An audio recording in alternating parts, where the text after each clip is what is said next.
Awal akan berlakunya kiamat. Ini tanda awal ni. Seterusnya, daripada 1 sampai 16 ni, bila berlaku tanda ini, ada 4 tanda akan berlaku. Maksud dia, daripada 1 ni sampai yang ke-16. Sekarang kita baca tanda yang keempat. Apabila jadilah kesukaan pada pelajaran yang lain daripada ilmu agama. Maksud dia, suka kepada ilmu yang lain, lain daripada ilmu agama Allah. Ini tanda ni. Seperti suka belajar, sekolah cara dunia. Maksud dia, dia tak suka belajar ilmu agama ni, tapi suka cari ilmu yang berkaitan dengan dunia. Sebab tu tuan-tuan kena ingat, kita kena jadikan ilmu dunia kita ni untuk akhirat. Jangan kata dunia ni, ilmu dunia ni tak penting. Penting, ilmu elektrik penting. Kan? Jadikan ilmu elektrik tu akhirat. Macam mana? Kita buat wiring sekolah, buat wiring masjid, wiring surau. Kita buat pekerjaan tu dengan amanah, itu dapat akhirat. Ilmu engineering, jadikan jadi dia ilmu akhirat. Ilmu accountant, jadikan accountant akhirat. Nah tu, ilmu dunia. Tapi akhir zaman mereka tak pentinglah agama ni. Duk kira ilmu dunia semata-mata. Atau sekolah cara agama, akan tetapi maksud dengan dia akan hasil kemegahan dunia. Nah, maksud dia belajar agama. Tapi supaya apa? Supaya orang puji dia. Kalau nak ikut alim tuan-tuan, yang paling alim siapa? Iblis. Iblis adalah tok guru kepada malaikat. Iblis alim. Alim tuan-tuan, tapi Allah bagi dekat dia satu penyakit, nama dia sombong. Kan? Aba wastakbara, sombong. Bila sombong tuan-tuan, Allah keluarkan. Sebab itu ada orang agama tuan-tuan, dia bagi agama kepada dia, tapi bila dia sombong, Allah keluarkan jadi dia seperti iblis. Sebab tu adinda ke kanda lah tuan-tuan. Macam faham nampak. Sekolah cara agama kan, mencari kemegahan dunia dan dapat pangkat di sisi kerajaan dunia. Cari agama tapi semata-mata nak cari pangkat, bukan untuk akhirat. Pangkat ni sementara aja, sampai masa dengan pangkat pun tak ada. Sementara pangkat kita ada, orang hormat lah, kan? Kita main dengan gelaran Datuk Rumah Kunuri, tuan rumah sambut bukan main. Buka-buka sampul RM5 lah. Belum tentu tuan, kan? Kita tengok gelaran dia, pangkat adun ke parlimen, main-main rumah kita sambut ke main, kan? Tapi orang yang biasa yang main tu tuan-tuan, kita buat tak tahu ya. Sila pergi ambil, cedok makanan dia tu seorang-seorang. Orang yang main dengan pangkat kita sedia dengan meja semua cukup, tak? Ada beza dia. Allahu Akbar. Sebab apa? Pangkat. Sedangkan pangkat tu tak ada manfaat pun bagi Allah Subhanahu Wa Taala. Masuk dalam kubur dia tak sebut Datuk. Ya Datuk Abdullah Khairi, tak ada. Ya Ibnu Amatillah, kan? Tak ada habis. Selesai. Tuan-tuan, dia sebut nama kita. Sebab tu tadi ada orang telefon saya. Ustaz, ada orang kampung saya ni mati hari Jumaat. Ustaz, ada hadis ke cerita hari Jumaat ni Allah jauh daripada seksa kubur? Memang ada hadis. Siapa yang mati malam Jumaat, macam malam ni lah, ataupun esok, Allah jauhkan dia daripada seksa kubur. Dia kata, Ustaz, orang kampung saya ni mati ni pagi Jumaat, tapi dia derhaka mak ayah dia. Ustaz, hutang orang tak bayar. Ustaz, macam mana Ustaz? Sedangkan Nabi kata, orang yang ni tuan-tuan, itu untuk orang yang beriman. Hang kalau Cina mati hari Jumaat, tetap kena seksa juga. Sama juga orang Islam, kalau dia tak beriman kepada Allah, tetap kena seksa. Jangan kata dia prasyarat nak mati Jumaat, habis selesai. Tak ada. Tetap juga dia kena ada. Macam kita lah, nak masuk Malaysia mesti ada visa. Mesti ada visa tu. Visa tu apa? Beriman baru lepas. Nak masuk Arab Saudi, boleh masuk macam tu saja, tak boleh. Mesti ada visa dia. Visa dia apa? Beriman. Beriman, hang mati hari Jumaat, insya-Allah confirm dia syurga. Syarat dia mesti ada. Mana boleh tuan-tuan? Kan tiba-tiba tak ada syarat. Kan macam tuan-tuan main masjid ni. Nak masuk surau ni, boleh masuk. Duduk mengaji. Syarat dia apa? Tuan-tuan kena Islam. Boleh masuk, duduk mengaji dengan saya kan. Tapi kalau Cina nak main duduk, boleh tak? Boleh lah duduk, tapi kita bagi duduk kat luar kan. Main pakai seluar pendek. Saya nak main mengaji juga, seluar pendek. Syarat dia, tutup aurat. Kenapa? Ada syarat dia. Main mengaji pun ada syarat. Macam tu juga, nak masuk syurga ada syarat. Tiba-tiba dia derhaka mak ayah dia. Kan? Hutang orang tak mau jelas. Mati hari Jumaat, tetap kena siksa. Sebab syarat dia kena ada. Sebab tu tuan-tuan yang dikasihi rahmati Allah, bila disebut di sini, mencari kemegahan dunia, mendapat pangkat di sisi kerajaan dunia. Nampak pangkat. Seperti telah jatuh banyak sekarang. Tuan-tuan tahu tak kitab ditulis bila? 500, 600 tahun dulu. Tetapi tuan-tuan, dia tulis ni firasat ulama. Firasat ulama ni hebat. Seperti telah jatuh banyak sekarang. Sekarang bila? Kita. Bukan zaman dia, zaman kita. Dulu orang dulu tuan-tuan jadi adun. Pagi adun, petang buat menang. Tak kira adun apa pun. Abdul UMNO kapas ke. Duit tak cukup, dia buat menang tuan-tuan. Semata-mata apa? Khidmat sungguh dengan rakyat. Tapi lah, menang-menang boleh lompat tu. Termasuk parlimen kita ni, lompat dah. Lompat dah tuan-tuan. Sebab apa? Sebab habuan dah tak ada dah. Habuan dah tak ada. Mencari kemegahan dunia. Telah dapat pangkat di sisi kerajaan dunia. Sepertilah jatuh banyak sekarang. Ini bila ni? Dulu tu. Sebut dulu, berlaku sekarang. Ini, tuan-tuan tengok ni, ini baru tanda keempat. Dia ada 16 tanda. Bila 16 tanda ni berlaku, akan keluar 4 tanda. Ni, kitab ulama ni hebat. Yang kelima, apabila jadi taat. Taat maksudnya apa? Ikut. Ini dalam bahasa Arab ni. Ta'ah tu ikut. Oleh suami akan kehendak isterinya pada membuat maksiat. Suami ni ikut aja bini kan. Hebat terang mana pun tuan-tuan. Bini ni kita bukan takut, kita hormat. Sebab bini kita tahu apa yang ada kat kita. Kita hebat kerana isteri kita tutup aib kita. Tuan-tuan ni hebat kerana apa? Kawan-kawan tutup aib. Kalau tuan-tuan orang buka aib kita habis tuan-tuan. Bini kita tahu semua. Korak tak mana, tilalat tak mana, betul tak? Tapi bini kita cerita kat orang tak? Bini kita tutup aib tu kita jadi hebat. Sebab tu kita ni tuan-tuan bukan takut bini. Kita hormat bini kita. Sebab bini kita menggerunkan. Betul tak? Tapi ni dia kata di sini suami tu jadi apa? Jadi ikut perintah aja dengan isteri dia sampai boleh suruh buat maksiat. Tak boleh nak buat apa tuan-tuan. Alah silat gayung hebat terang mana pun dengan bini tak boleh buat apa. Sama dengan ustaz ceramah ni. Kan? Sebab apa tuan-tuan? Sebab dia tahu semua yang ada kat kita. Keaiban kita. Sebab tu hebat kita, Tuhan tutup aib kita. Hebat kita ni kerana isteri kita tutup aib kita. Sebab tu tuan-tuan, dikata akhir zaman ni suami ni ikut kehendak isteri atas perkara buat maksiat. Bukan buat benda baik, buat maksiat. Ni di antara tanda alamat kiamat. Buat maksiat. Yang ke-6, apabila jadi derhaka oleh anak akan dua ibu bapaknya. Yang ni biasalah tuan-tuan. Ibu ayah ni jadi hamba. Kadang-kadang mak ayah ni jadi tukang pengasuh pada anaknya.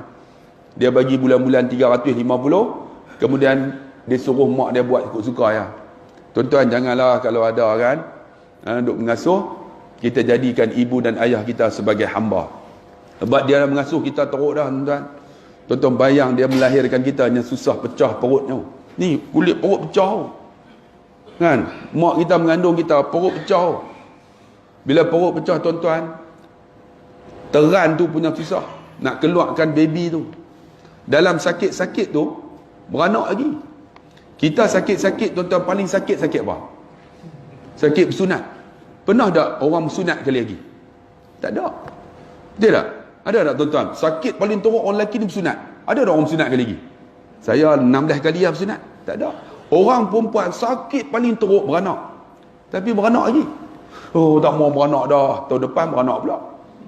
Betul tuan-tuan? Tuan-tuan tanya orang masjid tu. Kan? Tak mau beranak dah kan. Saya pernah masuk bini nak beranak kan. Dia potong tu, keluar ayat ketuban tu. Keluar ayat ketuban tak apa dia, keluar darah. Nak pensan je. Masa tu Dr. Zainal, saya silap saya. Dia tengok-tengok, dia tahu muka ustaz pucat. Saya tak boleh tengok darah. Dia kata, bukan ustaz beranak, bini beranak. Doktor ni aku tombok cuma dia tak tahu darah nampak teruknya kan. Kita duk fikir ya Allah susahnya beranak, tapi tahun lepas tu beranak pula tu susahnya. Sebab apa tuan-tuan? Pengorbanan seorang ibu. Ibu ambil makanan suap tuan-tuan, kita tak mau makan dia suap tak? Tetap dia suap. Sampai bila? Sampai kita boleh suap sendiri. Tu pun dia suap lagi tuan-tuan. Tapi akhir zaman orang tak hormat mak ayah dah, jadi mak ayah sebagai hamba. Ni berlaku dah. Berlaku sekarang. Ni berlaku sekarang. Yang ketujuh, apabila menyakiti ia akan kawan-kawannya yang rafiq. Rafiq tu yang dekat. Dalam bahasa Arab rafiq, rafiqul a'la. Siapakah rafiqul a'la yang disebut rafiq? Rafiqul a'la siapa tuan-tuan? Yang paling dekat. Nabi SAW ketika dia nak mati tuan-tuan, dia celup ayat dalam bejana ada ayat, dia letak. Masa tu malaikat mai, ya Rasulullah, Allah bagi tawaran kepada kamu dua. Sama ada kamu panjang usia sampai akhir zaman, ataupun kamu meninggal. Kamu mati ya. Nabi sebut Rafiqul A'la, dia kata Tuhan paling tinggi. Ni dia sebut Rafiq tu apa? Paling dekat. Rafiqul A'la 3 kali. Rafiqul A'la, Rafiqul A'la. Barulah malaikat ambil nyawa dia. Kalau dia tak sebut Rafiqul A'la, Tuhan panjang umurnya sampai akhir zaman. Tapi Nabi tak mau dah. Nabi rindu dengan kekasih dia. Macam tuan-tuan kalau pergi Mekah kan, tuan-tuan pergi tengok ada satu mihrab dekat Masjid Nabawi. Mihrab macam ni lah. Tuan-tuan, belakang mihrab tu, belakang ada satu tiang. Di depan tiang tu kalau tuan-tuan masuk dalam raudah, tuan-tuan akan tengok dia tulis hazihi sutunah mukhallaqah. Tuan-tuan tahu tak maksud apa? Hazihi sutunah, itulah tiang batang kurma yang sayang Nabi. Tiang mukhallaqah. Tiang tu ditanam batang kurma tu dekat tiang tu dalam bawah. Tiang tu rafiqul ila rasul, cukup sayang Nabi semua. Sebab apa? Bila Nabi baca khutbah, Nabi sandap. Tu yang dia sebut rafiq, paling dapat. Paling dekat sungguh. Bila dia baca khutbah, dia duduk, dia sandap. Ataupun sebelum nak baca, dia sandap. Tu disebut rafiq. Maka tiang kurma tu, tiang yang paling dekat dengan Nabi.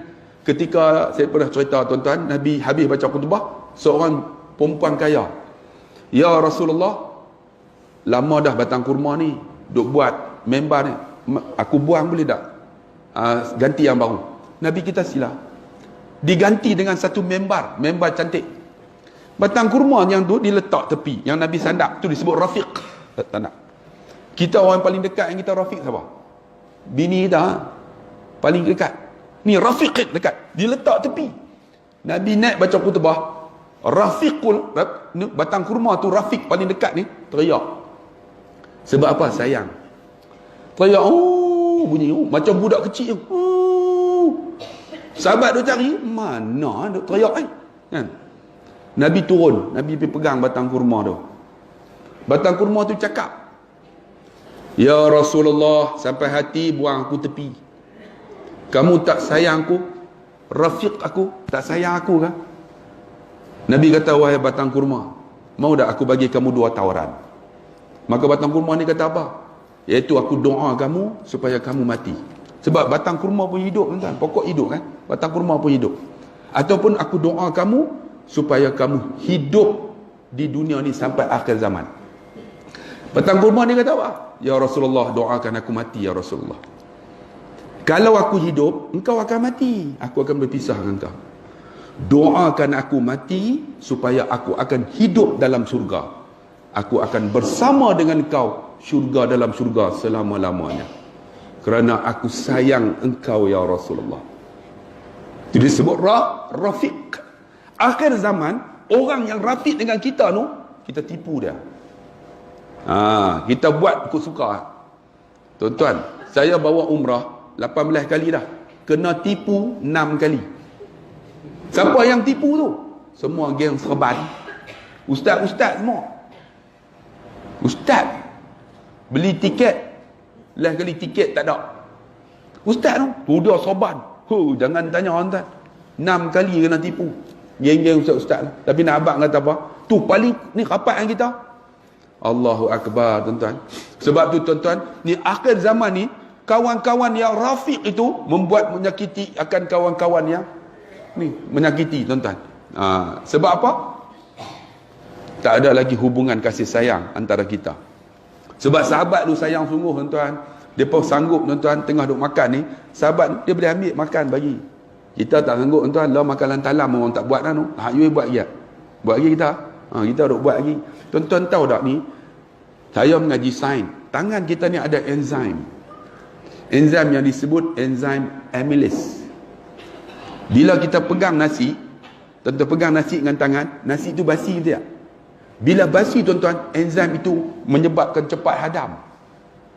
Cepat hadam. Setiap enzim yang ada bagi setiap manusia berbeza. Bila kita makan, tuan-tuan, dalam talam, enzim dia akan bagi kita jadi imun kepada orang lain. Sebab tu bila makan nasi dalam talam, tuan-tuan, kita makan ni, tangan kita ni boleh menyembuhkan penyakit tangan kawan tu, apa penyakit orang tu. Tu kita makan ni, makan dalam talam. Lah tak ada makan dalam talam tengok geli. Tapi kalau boleh makan dalam talam, tengok sama kuku pun tengok juga. Tengok kuku hitam macam tu. Tapi nak abang kata sunnah Nabi, tuan-tuan, makan dalam talam tu, setiap tangan kita ni ada enzim. Bila kita makan, tuan-tuan, perut kita akan cepat hadam. Sebab tu kalau nasi, tuan-tuan, tak pegang dengan tangan, nasi boleh tahan sampai esok dia. Tapi tuan-tuan touch nasi tu, pegang, automatik basi. Sebab dia cepat hadam. Cepat hadam. Sebab tu, tuan-tuan, sunnah Nabi, kita makan dalam talam. Kalau makan dalam talam, tuan-tuan boleh makan banyak. Kan? Sebab tu saya kalau makan, saya buat perenggan dah. Ni aku punya. Tidak makan-makan, dia tolak. Kadang-kadang dia makan macam mana? Ayat asam yang tinggal kat kita, tuan-tuan. Nasi dengan daging dia sapu. Tapi tu, nak kata apa?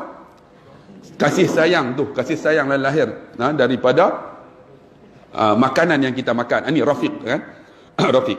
Tak ada lagi kasih sayang. Yang ke-8, apabila menjauh akan bapanya oleh anaknya. Ayah tak mau duduk dengan anak dah, jauh. Sebab apa? Sebab anak pun tak nak belah dah, tuan-tuan. Sebab tu saya masih ada ayah, ya alhamdulillah, tuan-tuan. 82 dah. Alhamdulillah, tuan-tuan. Kemarin pun ada orang berkenan dengan ayah saya lagi. Amboi, laku sungguh Pak Arul macam ni. Kemarin pun ada orang main.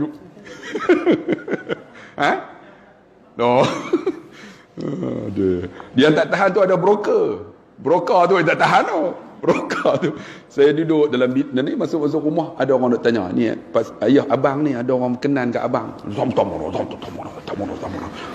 mau tuan.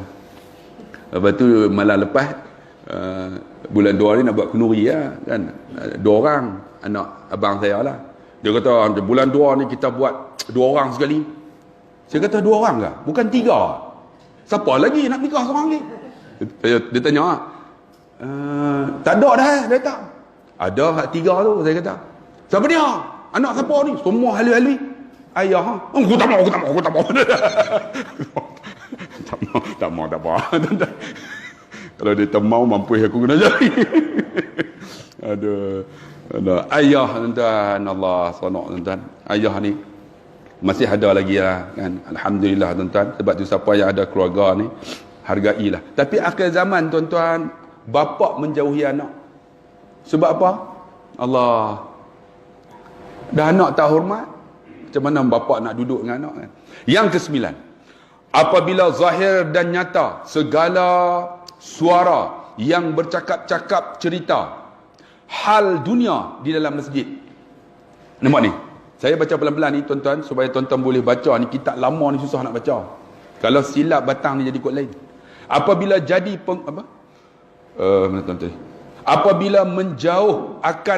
apabila zahir dan nyata segala suara dengan bercakap cerita hal dunia di dalam masjid. Maksudnya duduk dalam rumah Allah ni, tuan-tuan, bercakap tentang hal dunia. Hal dunia macam mana?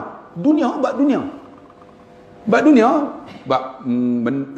Allah nak sebut untuk arti, kan? Bab dunia. Sebab tu, tuan-tuan, kita kadang-kadang ni bila sebut rumah Allah, saya nak cerita, tuan-tuan, ada orang Sabah, Sarawak, dia pergi Mekah, dia balik, dia bukan Islam, masuk Islam, Masa tu Tun Mustafa hantar pi Mekah.